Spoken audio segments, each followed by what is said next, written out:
my favorite food is? Attention.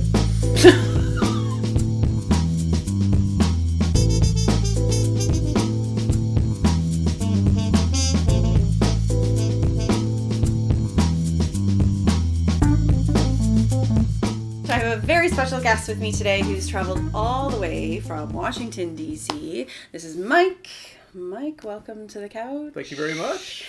And Mike is a bourbon drinker, but not a big fan of Scotch whiskey. I am not. Right? Well, no. I mean, I've tried it, and I think it's just I don't know. It's just maybe it's just a taste thing. Maybe it's just the peatiness of it. Maybe I just had like a bad Scotch experience when I was younger. I mean, I never really guzzled it or anything like that. It's just maybe it's just.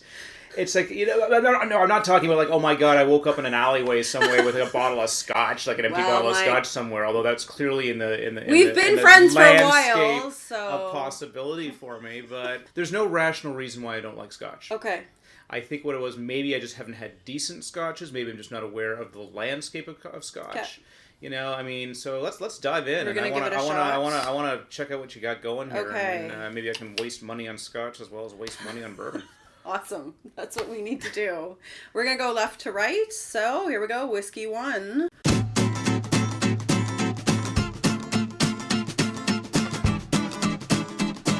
Cheers. Oh, yeah. Hey. Oh, yeah. Nice to see you, by the way. You too. It smells like scotch. What is that specific scotch smell? There is that specific scotch. Is it called peat? No. So peat is not in every scotch. Okay. And you know, as we get into this flight, you're gonna see that. Yeah. Oh, yeah. There's that burn down the throat. Yeah. There it goes.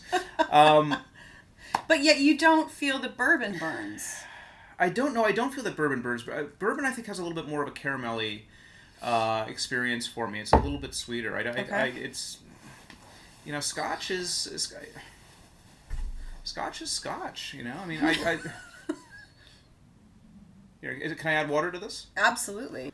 And I always have my bourbon on ice, too, because I like to sort of sit down and have that glass, and we have those big mega cubes, and then they sort of let out... Yeah, the big square ones. Oh, okay. Yeah.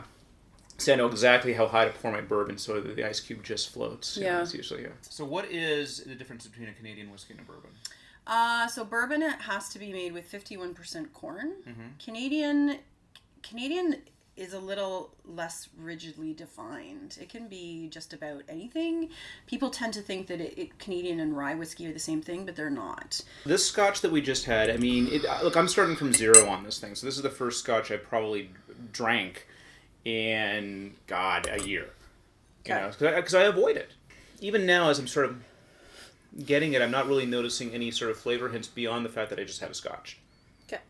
Fair enough? Yeah, totally.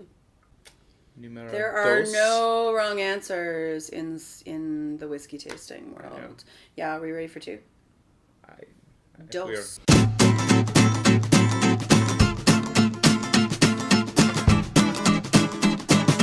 So I'm noticing this one. I'm noticing that the legs are not as... I'm not getting the drips along the side. The first one I had the drips along the side. This one does not have that. It's very even. Yep. And it kind of just falls along the rim of the glass. The color...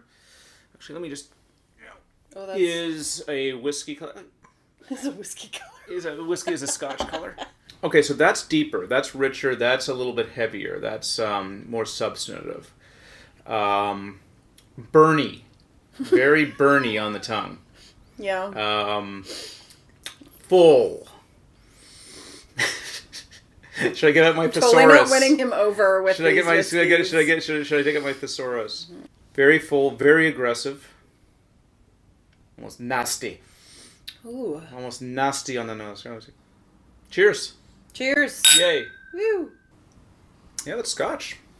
Darn it if it isn't Scotch. This is going to be so hard for me to edit. Darn it if it isn't Scotch. That's a glass of Scotch right there, the middle glass of Scotch that I just drank. You're totally making this so hard for me to edit. What do you mean this is making you hard for you to edit? This is you know, I'm not Lord Montague of Essex. I can't put on airs and I'm sort of I'm like... starting to lose hope that I can win him over from bourbon. We've gone through 2, and I don't think it's happening so far. I was going to say we're going on to 3. Number 3, yeah. So let's do that one. I'm going to pick it up. I'm going to take a look at this bad boy right here. All right.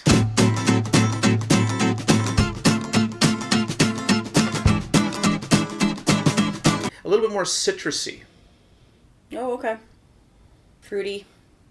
Sure.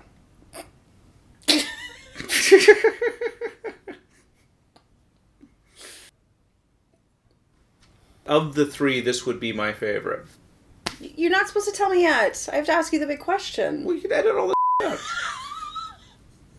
This may or may not be my favorite. It may or may not be my favorite.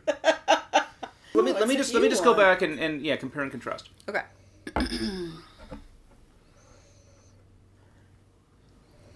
Tell you So this one, now I'm getting more caramel in this one than in one. And this one is a lot more citrusy and sharp compared to this one. Okay. That's definitely a deeper, richer Scotch flavor in that. And this guy right here. These aren't Scotches at all, are they? This is some sort of big gag.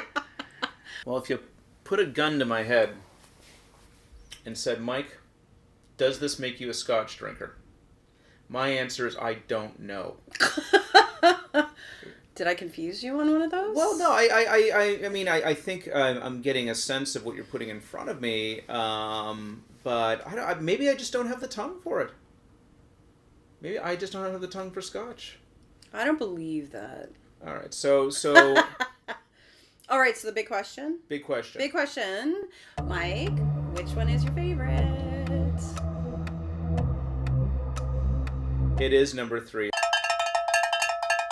I found it to be the least harsh of them. I never thought that I would get you to like other whiskeys better than bourbon. Yeah. But I wanted to see if I could at least get you to explore outside of bourbon. Oh no, and you definitely have, absolutely. Okay. So what did I drink? But here's my question. Yeah. With number 3, is it that it was the one that you liked, that you hated the least, or is it the one that you liked the most? It's the one that I hated the least. Okay.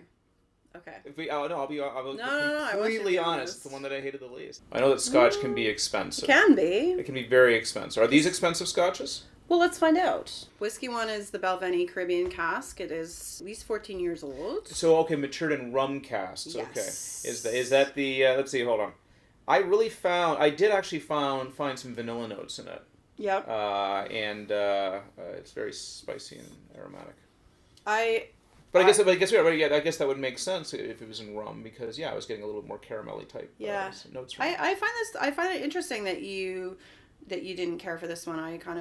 I was placing bets that you might like this one the best. Because you think it was most akin to what a bourbon might be. Yeah, because it's a little bit sweeter. It was definitely more middle of the road for me. I didn't really find anything to stand out in terms of it being a Scotch, other than it being a Scotch. Number 2, Oban Distiller's edition. That has been aged in Fino sherry casks. But I also find it has a really strong woody, oaky feel to it. You really can't read the label very well, can you? It's like cursive writing in slightly a lighter color than the rest of the thing. I can't. I know. We don't have to do this thing soon. I have not yet. Not yet. It's coming. But that's why it's a little bit darker, I think. It's just that it's the sherry casks. And they're first fill sherry casks, too. So. What does first fill mean? So it has not been the particular cask has not aged whiskey in it before. It's got it. So it's all sherry. Got it. Yeah, because they'll reuse them, right? So, and you kind of caught me in the act here. I did throw in an Irish whiskey. Oh, yes. And that's what you chose. You chose Powers John's Lane, which is at least 12 years old, and has been aged mostly in American bourbon barrels. Yeah. So maybe that's why you liked it the best. Yeah, it all comes back down to that for me. Look at you, brown liquor. Look at you, brown liquor. Oh, so tasty, you. Let's do this. I'm going to bring out 3 bourbons for you. I want to bring out 3 bourbons for you. I want you to taste these bourbons. Yep. And we'll do kind of like a reversoid type of thing, and then we'll see which bourbon you like best. Because, you know, So I'm and I know your nothing guide. about bourbon other than I like to drink it. Next episode, we're going to film it now, but next episode, I'll post it in a week or two. You'll see it later. But in the meantime, Mike, thank you for doing this with me. I hope that you had fun. I did have a lot of fun. Everybody, hang on to your seats for the next episode where we try bourbon, or watch something else. It's a free country. As long as it's on my channel. As long as it's on this channel. Bye.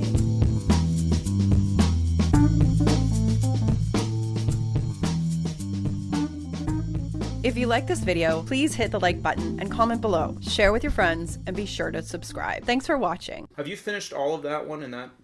No. I guzzled down that first one. That was a mistake. That's because I'm a functional alcoholic. There's a soundbite that's going to make it into the final cut, right?